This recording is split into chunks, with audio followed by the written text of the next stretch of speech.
I got done with everything that needed to get done this week. I got, I figure I got about, okay, so here's the thing going on with the property, the 200 acre field, that 190 acre field. I figure I got about 50 to 60 acres of it completely bulldozed. I got about 50, 70 acres of it, or about 50, 60 acres of it that are completely bulldozed. There's about 20 acres on the back corner of the property that's effectively just good to go. It's all grass. There's not many trees back there, about 20 acres of it. So that more or less just means about a third of the property is completely just good to go. I have a guy with a herbicide drone coming in tomorrow to take a look at the field and to map the field out on his little drone program to see how many acres it's going to be, and then he can give me an estimate for what it's going to cost for me to get the field herbicided. And so as of right now, I'm good to go. The only thing that I'm here in about 10 days or so, it's going to start cooling down. I've been looking at the Weather Channel, and here in about 10 days, it'll go from it was about 100 degrees today. It'll be about 97 degrees tomorrow, and over the next 10 days or so, over the next about 10 days, it will fall all the way down to about 88, 90. And when it starts to cool down is when I will get rainfall, and I when it's a little bit cool outside. That's also when the cattle won't go swimming in the water so much. The cattle won't need to go into the water to cool off, and so the water will stay clean for longer. And so here in about 10 days, I would reasonably anticipate that here in about the next 2 weeks, it'll probably start raining every once in a while. And I got everything just about ready to go. I do need to get a guy over there to fix the fence. I need to get a guy over there to fix some parts of the fence. I realized, that 190 acre field there, it got a bunch of coyotes on it and a bunch of hogs. That's what happened to the fence. Is at some point, probably a hog ran through the fence because I was walking around the property, and there's just one part of the fence that's like completely just missing. It's almost like something just hit it and just completely knocked out a portion of that fence. And as I was working on the property yesterday, I just heard one time I heard a hog just go. I heard a hog just one time, and it was a pretty big hog. I could tell by the way that but. And then I was walking around the field, and I found a big old wet hog poop. I found a big old wet hog poop, so it's obviously very fresh. It's been very hot outside for the last week. It's been 100 degrees for the last week straight, 102 degrees. And so, having a big old wet hog poop out there, that's a sign that it's a fresh piece of poop. And I heard a big old hog out there. They make these I'm not sure, but it's like this kind of noise. Hogs have a very unique very unique kind of you'll know when you hear them.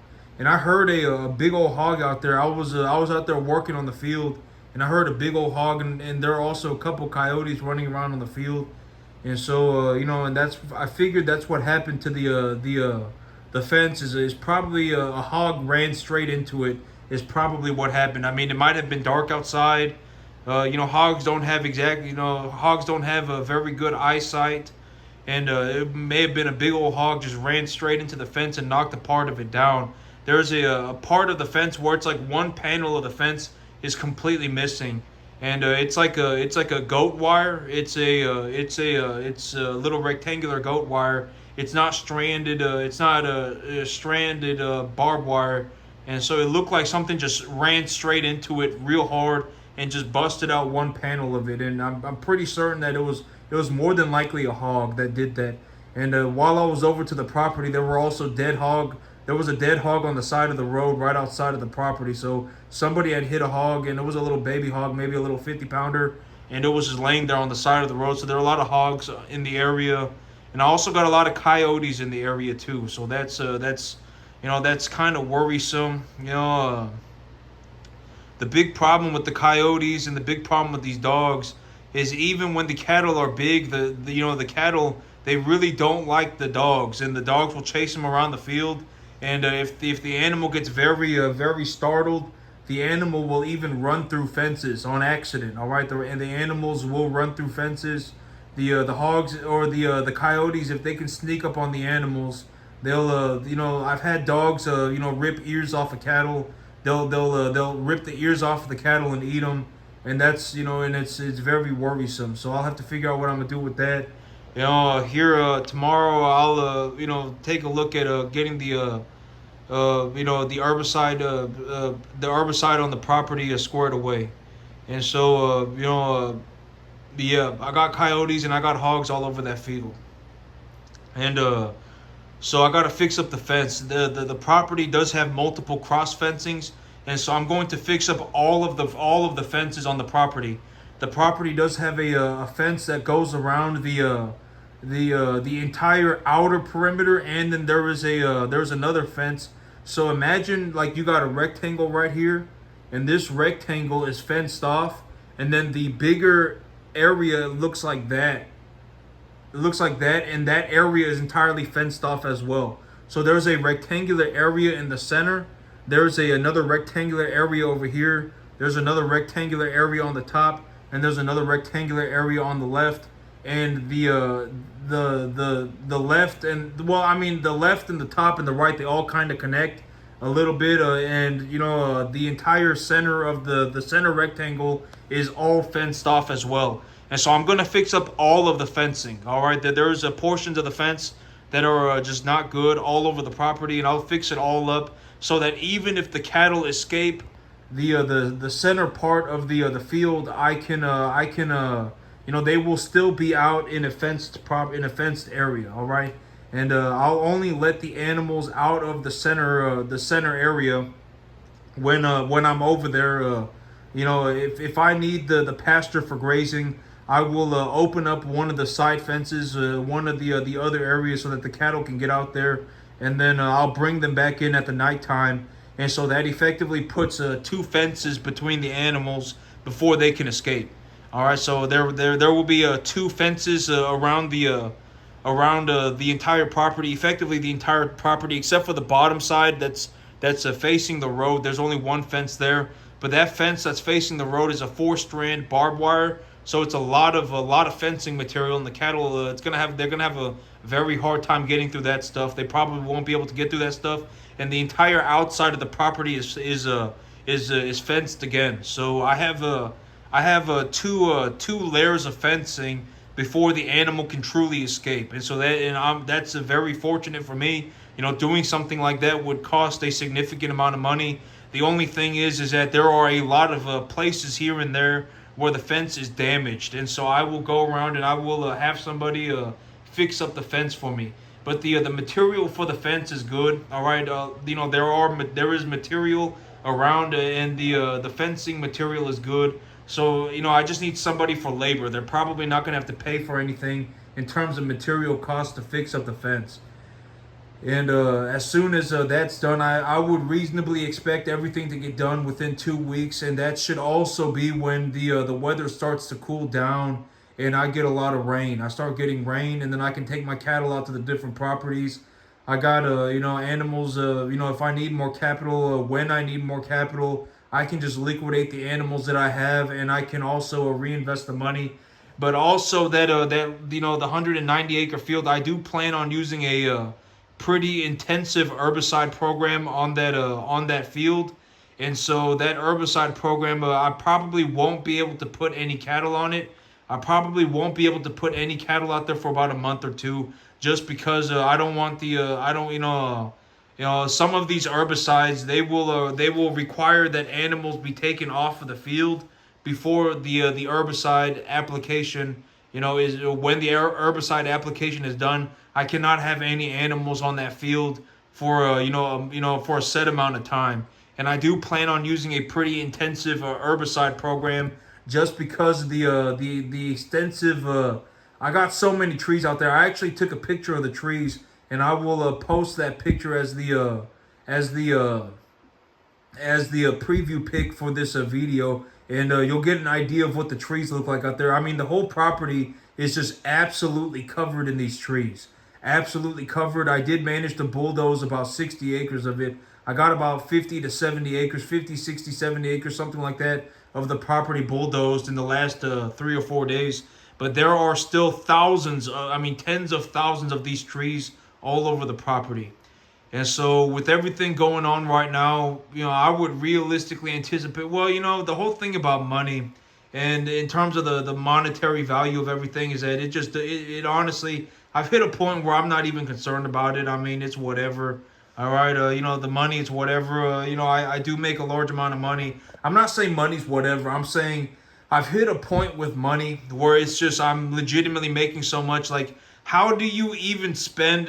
The whole thing about like the amount of money that I make is that realistically, I'll probably, even after everything, I'll probably still end up putting another $15,000 into my business. All right, and I still, next by next month, I will still probably end up, liquidate 5 animals, and I will still probably end up with like 15, 16, $17,000 still, right? And I will put that money back into my business. But if you think about that, just in the next, but if you think about that, I mean, I will be writing myself a check I'll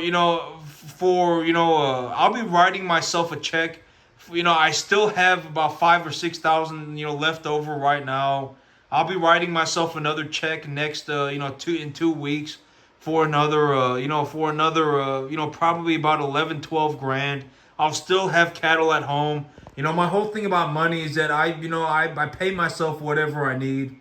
All right, I pay myself whatever I need. And, when I do that, I'll still be able to grow the size of my herd by 10 animals. And I will still have 25 animals at home, right?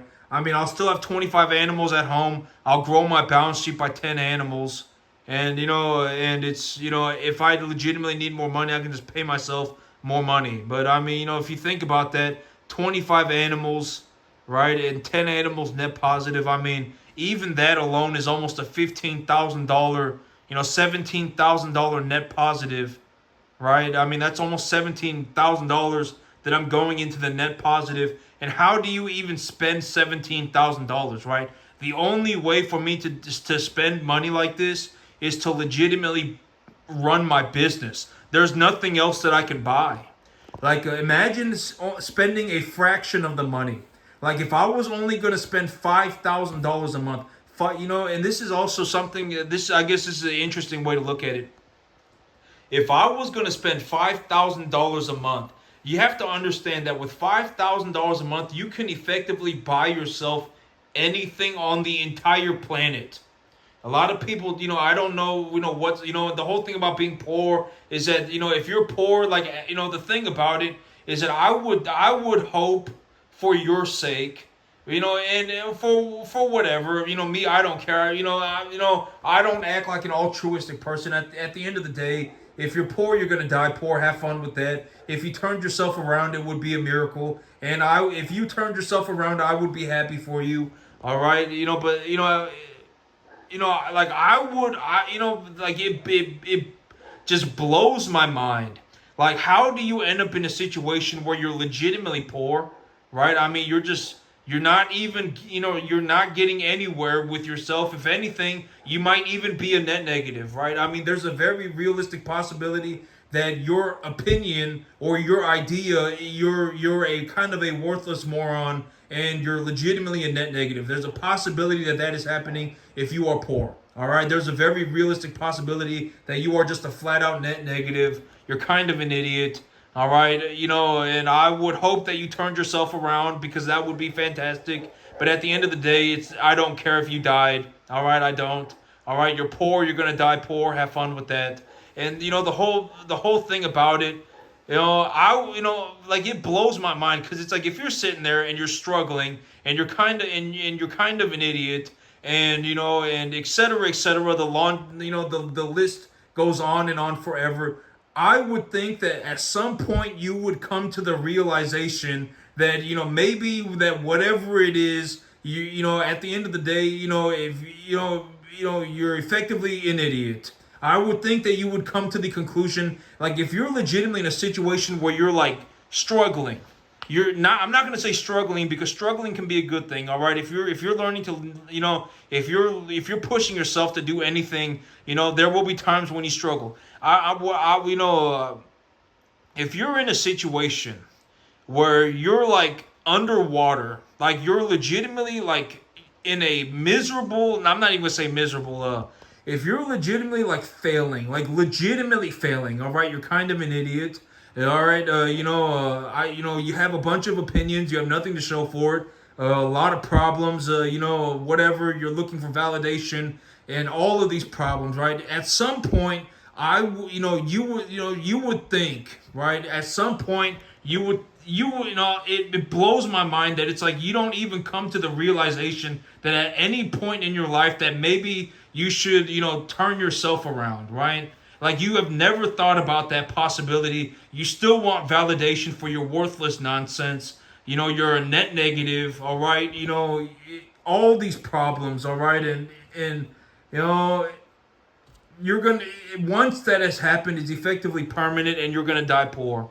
All right, I guarantee it. I would be willing to bet 10 to 1. And when I say this, I'm not saying this as a malicious person. I am saying this with the intentions of, and I'm not even saying with the intentions of, I'm just speaking my mind. I don't care. I have no intentions when I speak any of this. All of this is just me speaking my mind and telling you what I see in the world, all right?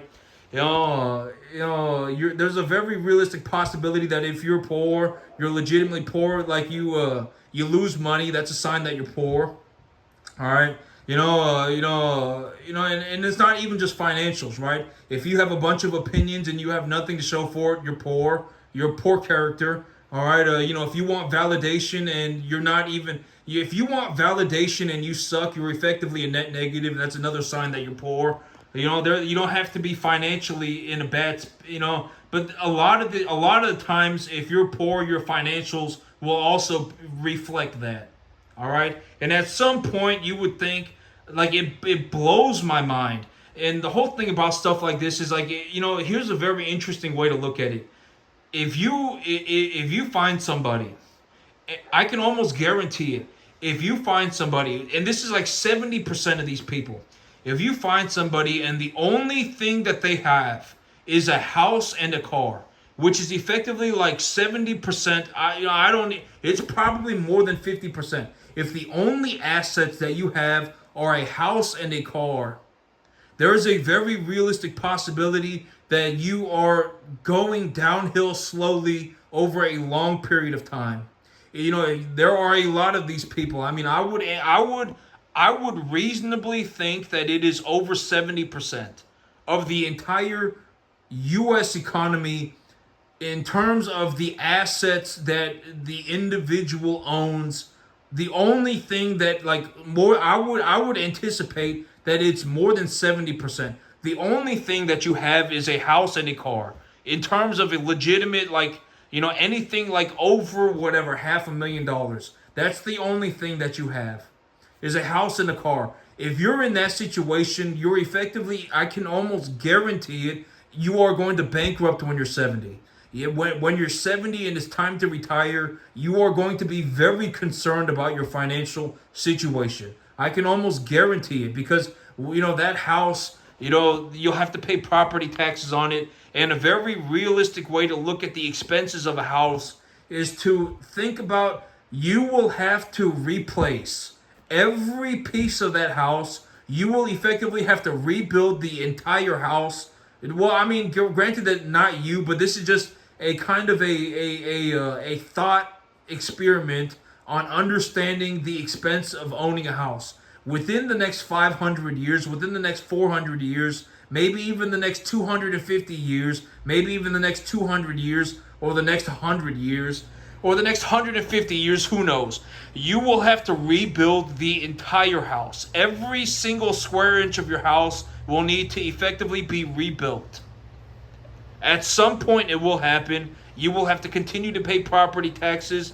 You will have to pay for, everything that it takes to own your house, the damage and everything, all right? And I would reasonably anticipate that over 70% of the entire U.S. economy, of the entire U.S. population in terms of whatever it may be. If you're in a situation where the only thing that you own is a house and a car, more or less, then you're going to bankrupt when you're 70, all right? That's effectively the situation that you are headed for. I can almost guarantee it. Even if you do not, legitimately bankrupt, you will be very concerned about your financial situation. You will be very concerned about it. You will be very worried about it. There is effectively, you're effectively going to end up in a situation where what are you going to do? You're going to sell your house, right? Are you going to sell your house, and then what are you going to do with the money, right? Realistically, if you sold your house and you took that money and whatever. I mean, there are a lot of investments that are better than a house. Okay, the S&P 500, that's a good one. Or rental properties, that's a good one.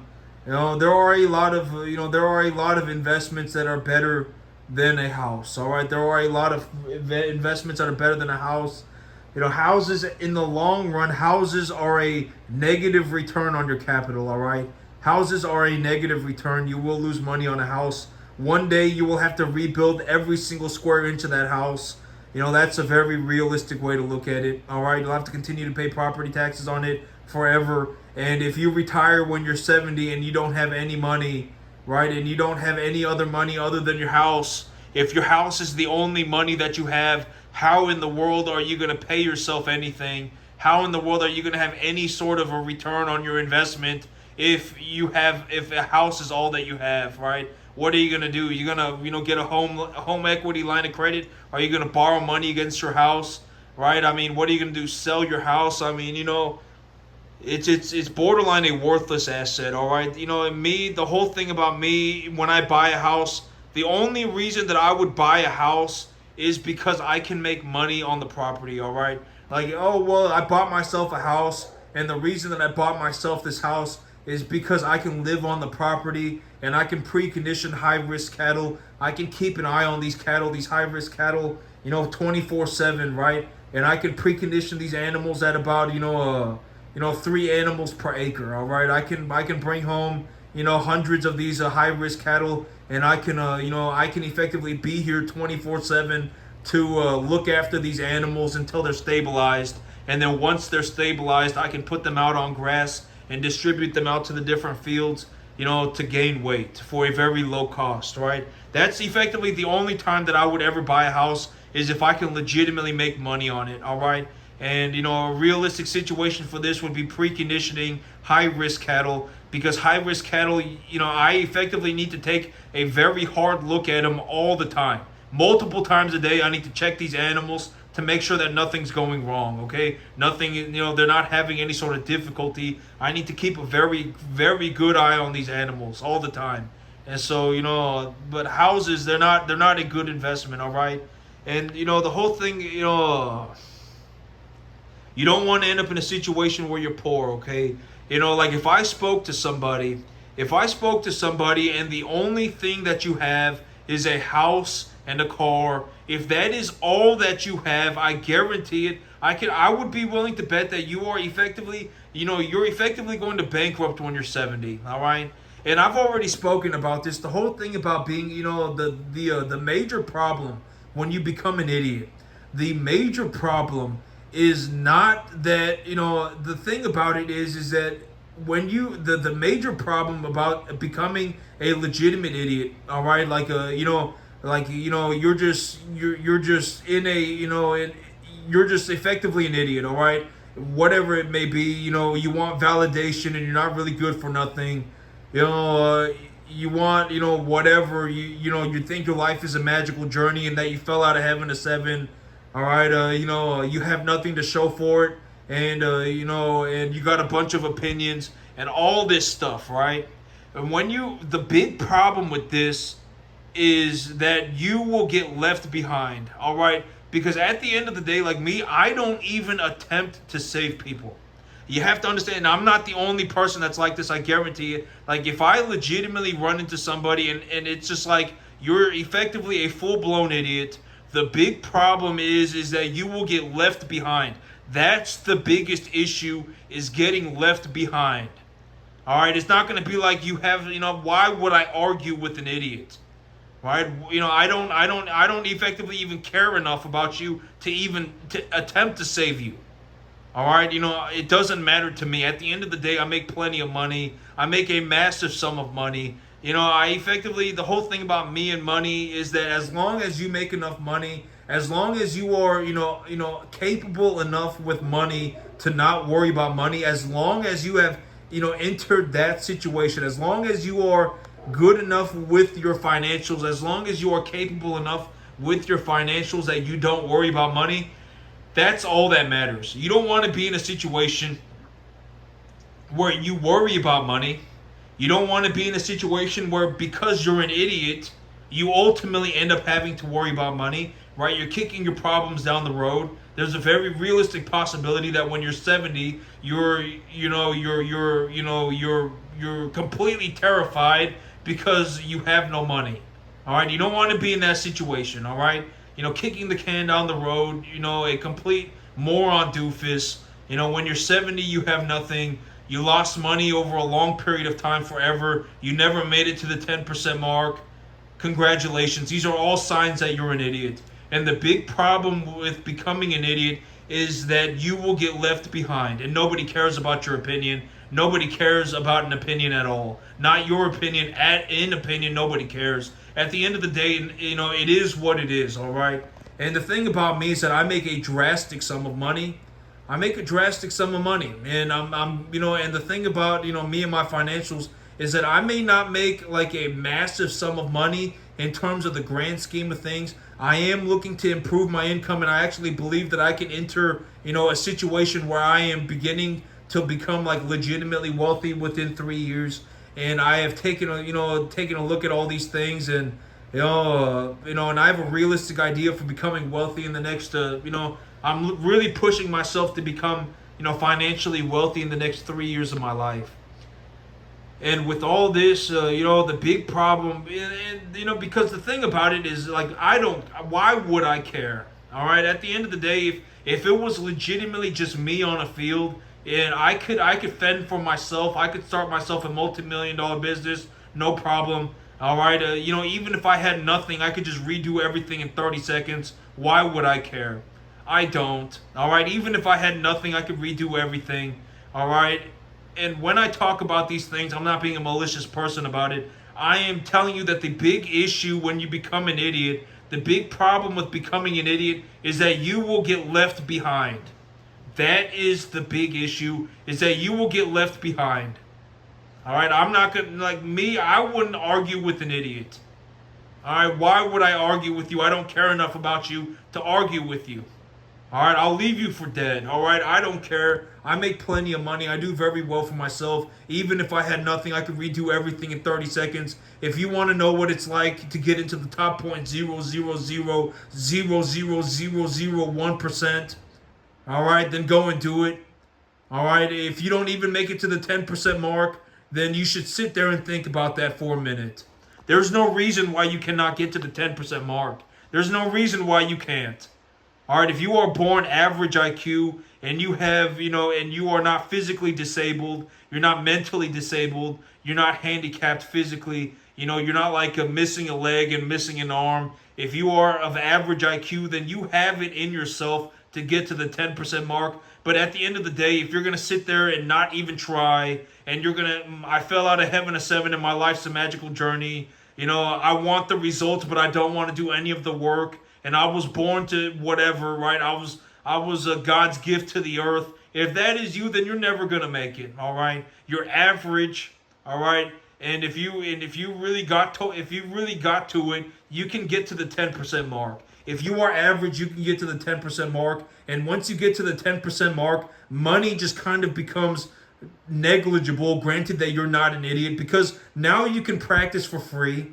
Right, you can practice for free. You're practicing something that is very valuable, right? You're looking to become a farmer. That's very valuable, and it's whatever, right? It's not even just farming. It could be business. It could be whatever, investing in other companies, right? It could be investing in other businesses. There are a lot of things that you can do with money that are morally justifiable, they are morally good, and they will make you money, right? There are a lot of things that you can do, right? Don't go around, thinking that everything's a problem, right? Everybody's a problem. Everybody's not a problem. Everything is not a problem, all right? Go find something that you can do that would be, that would be useful, and then go and do it.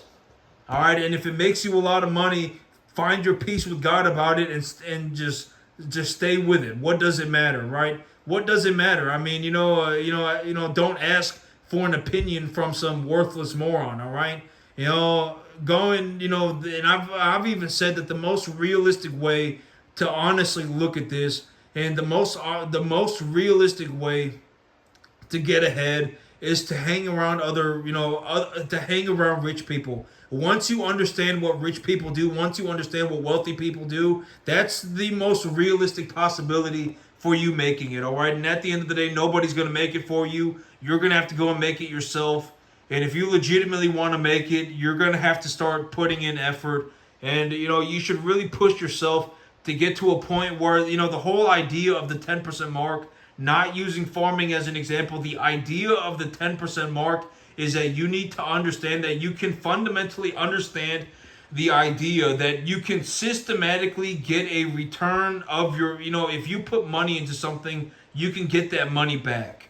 That's all there is to it. If you put $100 into something, well, I mean, but here's the thing. If you, and this is also why I recommend, the whole thing about, if you have 10 acres of land and you have $500, you can go and buy yourself enough fertilizer to cover that entire field with enough fertilizer to grow an entire crop of grass. And if you're not grazing it, you can effectively grow the grass. And if you graze the grass, you will have to fertilize it more because the animals will be pulling the minerals out of the field by eating the vegetation. But you can start to, if you legitimately wanted to learn how to farm, you can even go on the internet right now, and I can almost guarantee it. If granted that you're not in Alaska or something, you're not in some wonky place. Facebook Marketplace, there are just thousands of acres, at least in my area, and it's probably anywhere else too. There probably is a lot of land. Land is not something that is difficult to find. Land is everywhere, all right? Land is everywhere.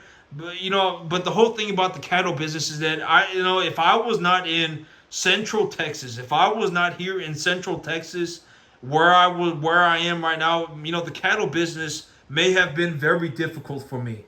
It may have been very difficult. Central Texas is like a gold mine for cattle and hay. I can effectively grow hay 8 to 9 months out of the year without any irrigation equipment, and I can effectively go to a sale barn, effectively like 340 days out of the year. All right, I could probably go to a sale barn 320 days out of the year if I just drove in a 2-hour circle. There are just countless amounts of sale barns. There are just massive numbers of cattle in my area.